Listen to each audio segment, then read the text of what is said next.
हम लोग के साथ एक लड़का पढ़ता था, उसको बड़ी नशा था गुल का, और जब भी कोई काम करता था ना तो दौड़ना उड़ना रहता था ना तो पाउडर टाइप का निकालता था, और उसका आंख में नाक में ऐसा लग जाता है कि लगता है वो सांस फूल जाएगा, और खा के दौड़ता था, मुंह में से रख लेता था, जैसे तंबाकू की तरह रहता था। मत पूछिए, उसको इतना लत था जिसका कोई हद नहीं।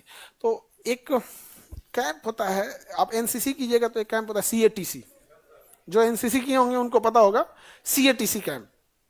तो हम लोग का कैंप किया तो अलग अलग डिस्ट्रिक्ट से सारे जगह से मिला के बटालियन बुलाई जाती, सब अपने अपने बटालियन की। हमारा 52 बटालियन था।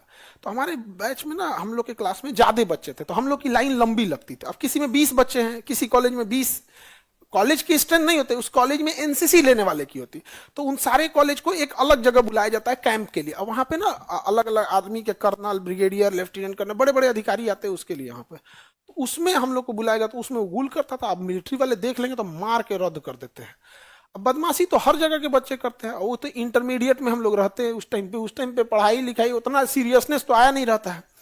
और उधर आगे कर्नल साहब को समझा रहे थे, इधर पीछे से कोई हल्ला कर दिया, अब कर्नल साहब को गुस्सा आ गया। अब आर्मी का कर्नल आदेश देंगे तो बाप रे बाप जान निकाल देगा लोग। तो कहें कि ना, हम लोग के थे, नेपाल के थे, दिलीप थापा, थापा नेपाल का टाइटिल है। उनको कहा गया कि जो हल्ला करता है निकाल के मारो। तो आगे जो लाइन लगा रहता है तो शांति से रहता है, हल्ला तो पीछे वाला करता है सब ना। हम एकदम पीछे लाइन में थे। हम लोग की क्लास की जो लाइन थी ना, वो जैसे एक जिसमें कम बच्चे उनकी लाइन यहीं तक है, किसी की यहीं तक है। हम लोग में ज्यादा बच्चे थे, हम लोग की लाइन बहुत दूर तक लगी थी, और उसमें भी ना हम यहाँ थे, यहाँ पे एकदम पिछवा। और जो गुल करता था ना, वो जो था गुल करने वाला, वो मेरे जस्ट आगे था यहाँ पर।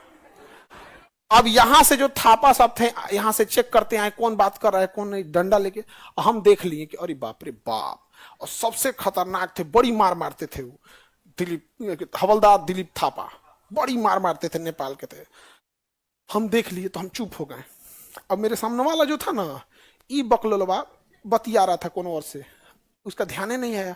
अब हम कैसे बोले कि भाई चुप रहे, उस समन्वय थे यहाँ पे। और दूसरा, आपको जब परेड होता है तो सावधान में खड़ा होता है, बोल नहीं सकता। अब हम के जो ससुरा मरेगा अब तुम, और बतिया रहा है उसे, भाई कुली से देश को बहुत विकास की जरूरत है आई हो। और इधर से घूम के मेरे सामने आके हमसे इशारा किए, थोड़ा पीछे हट पीछे हट। हम पीछे हट गए, जगह बन गया। तो यहाँ आके ना इसे बैठ गए, और उसके कमर के पास से झांक के देख रहे क्या बात कर रहा है। तो वो बकलोलवा गुल का पैकेट निकाला, इतना गुल लिया, हमसे पूछ रहा है, ये भाई गुल तू करेल ना तो का फायदा बता रहा। निकाला, बस ज्यादा निकल गया। तो रख के अगवा वाले से पूछ रहा है, भाई तारा चाहिए? तो कहा कि ना हम ही गुल करे नहीं, सब लोग गुल तो करता नहीं। तो जितना जरूरत था उतना कर लिया। ये सब यहां से झांक के देख रहे थे, और जो बच गया ना झाड़ दिया आँखिया में। किधर से झाड़ रहा था।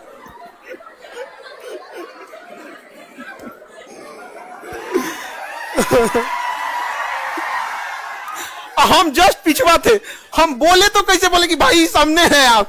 हम कहेंगे बाप रे बाप। हम पूरा कोशिश किए थे बचाने की, दोस्त को तो आदमी हर हाल में बचाता है, लेकिन मजबूरी थी, उस समन्वय थे। और इधर यहाँ झाँक रहा था, अमूमन आदमी ऐसे नहीं झाड़ देता, औखिया में झाड़ दिया। अब तो भाई लहर गया, उस्ताद का आंख फोड़ा। नेपाल के आदमी जब हिंदी बोलते हैं ना, टोन अलग होता है। उस्ताद का आंख फोड़ दिया, उस्ताद का आंख फोड़ दिया, जान निकालूंगा मैं इसका। उसको पकड़ के पहले ले गए लोग, दूसरा आदमी पकड़े उसको। आधा घंटा बाद आंखों जब लाल लहर के शांत हुआ ना, तब कहीं किधर है वो। इतना मार मारे थे लोग ना, इतना मार मारा। कहा कि भाई हमार जो निजा सामान बैल बनो। जैसे जब हम लोग ले जाते हैं ना, तो बिछाने के लिए गद्दा कंबल ये सब हम लोग खुद ले जाते हैं। तो पार्टनरशिप कर लेते हैं कि भाई हम गद्दा ले लेंगे, तुम कंबल ले लेना। समझ में आ गया कि नहीं आ गया? तो ऐसे कर रहा है कि भाई हमार जो सामान बना तो तू लोग पहुंचा दियो लोग, हम आज रात के भाग जाए मीशा से। वो तो कैंप किसी स्कूल में ही गया रहता है, सरकारी स्कूल में गया रहता है, दीवार फाना भाग गया है। तो तंबाकू से आँखियां लहरा दिए, बेचारा का आँखियां नहीं खराब हुआ, अलग बात। हाँ हाँ, अब वो किसी की अगिया में डाल देंगे, कम लहरेगा वो वहां पे बड़ी। अरे उसके बाद से तो हम लोग का मरण हो गया, ये वो कांड कर दिया, वो मरण हो गया, सबको पता चल गया ये सब किसी काम के नहीं है, इनको ऐसी सजा दो कि जिंदगी भर याद रखे। बाप रे बाप, बड़ी सजा देते थे लोग। ट्रक में बैठ जाते थे, कहते चल दौड़, एगो अपने बैठ गए ट्रक में, पीछे एक आदमी चल दौड़, दौड़ते दौड़ते हालत खराब हो जाता था यहाँ पे बिना मतलब का। एक बार तो सजा दिए लोग, उस पेड़ को छू के आओ, वो तो दूर गांव में दिख रहा, उस पेड़ को छू के आओ, और उसके बाद कहेगा थोड़ा दूर दौड़ जाएंगे, ए वापस आ वापस आ। ये बता, तू छू के पेड़ आया है या नहीं, मेरे को पता कैसे चलेगा?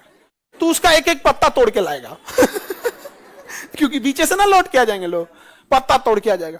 तो हम लोग में भी क्या हुआ कि जो कमजोर, जो नहीं दौड़ पा रहा था, जैसे प्रैक्टिस था, तो हम लोग जैसे दौड़ गया आदमी, दुबले पतले थे हम लोग, और उसमें कोई ये भाई हम मर चाहिए तो हम लोग के भाई थे, ए जरूर एक्स्ट्रा पत्ता लिया है हम तो रख दे अरे जान निकाल लिया लोग।